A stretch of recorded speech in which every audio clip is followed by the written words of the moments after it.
tell me, you also mentioned that your first visit here, you tripped across Australia and you know, my first impressions of India was that there is a lot of people. And there's also, in India, because there are so many people, there is so much energy, human energy. And the chances are that if you're having a bad day, either where you're at or India as a whole is actually having a bad day, because there is so much collectivity of humanity. What was your impressions though when you started to travel across our vast country and just sensing the emptiness of the country as well? I'd love to know what your impressions were around that. And what insights you got out of it, because out of a lonely existence as well, there is time only for you in that environment as well.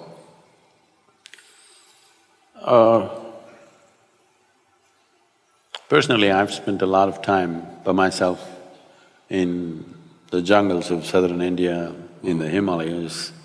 Now every year I spend time in Tibet. These days it's very difficult for me to be alone people are all the time. And do you like that? Is that something that you now seek, that time alone, or I'm at my best when I'm alone. Ah.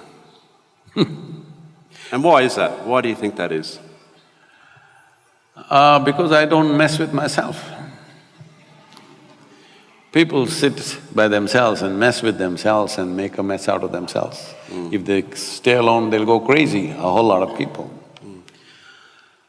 If one enjoys being alone, it means they are definitely better organized psychologically, emotionally, far better organized than others. One of the important processes of spiritual sadhana we give, the tools that we offer, is always to go into silence. People go into silence.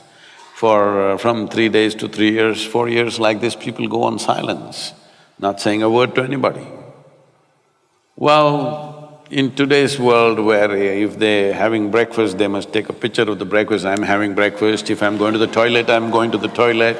And when this is the world, to just shut up and sit in one place takes a lot. Initially it looks like a struggle, but once you really taste what it is, you can't be without it. You just can't be without it. So it's like this. If I shut myself up once in a way from everything around me, because otherwise I'm 7 days of the week, 365 days, 22 hours a day, I'm on. So, if I shut myself, I don't read anything, I don't watch television, I don't use the phone, I don't even look out of the window. Because there is a phenomena of life within you which is far bigger than all the entertainment you have. Because most people are only living with their psychological drama of their own thought and emotion, they get bored, they want to do something else, they want interaction. But if you engage with the basic phenomena that you are you alive? I'm just asking. Hello?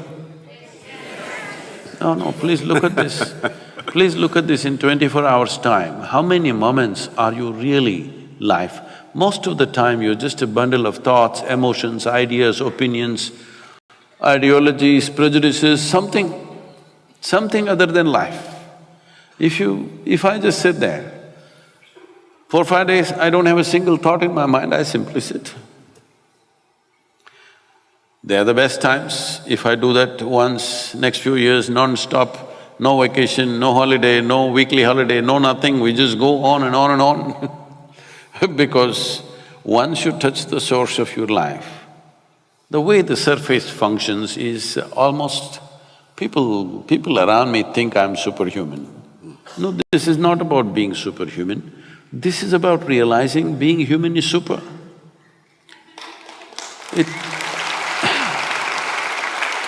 It is not for nothing that we are the peak of evolution on this planet. Hello? Are we? We are the peak of evolution on this planet. It's to make you the way you are. It took millions of years of work. Nature has worked millions of years to get you to this level. But now all human beings can do is complain. This is a product which is arrived at after phenomenal development over a few million years. But now you're complaining about how it is because you've not explored the full depth and dimension of what a human being is. A human being is not just a bundle of thoughts and emotions. Like you're not just body, there's something more to this. Body you accumulated, what you call as my mind, is an accumulation of impressions. This is a heap of food, that is a heap of impressions.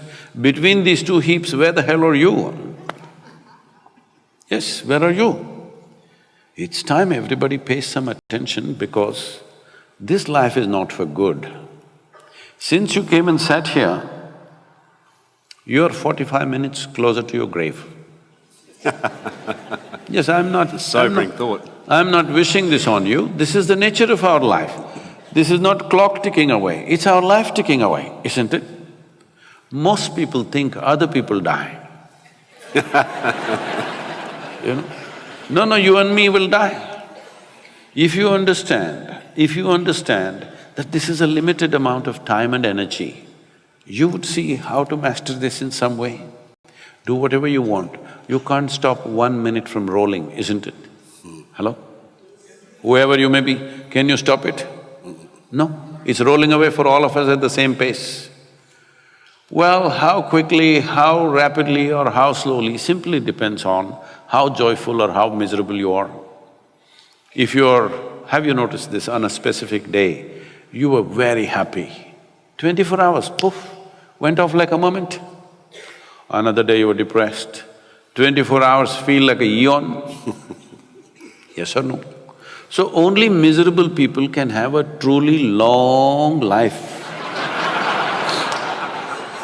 If you're really joyful, if you're very joyful, before you know what's happening, it gets over.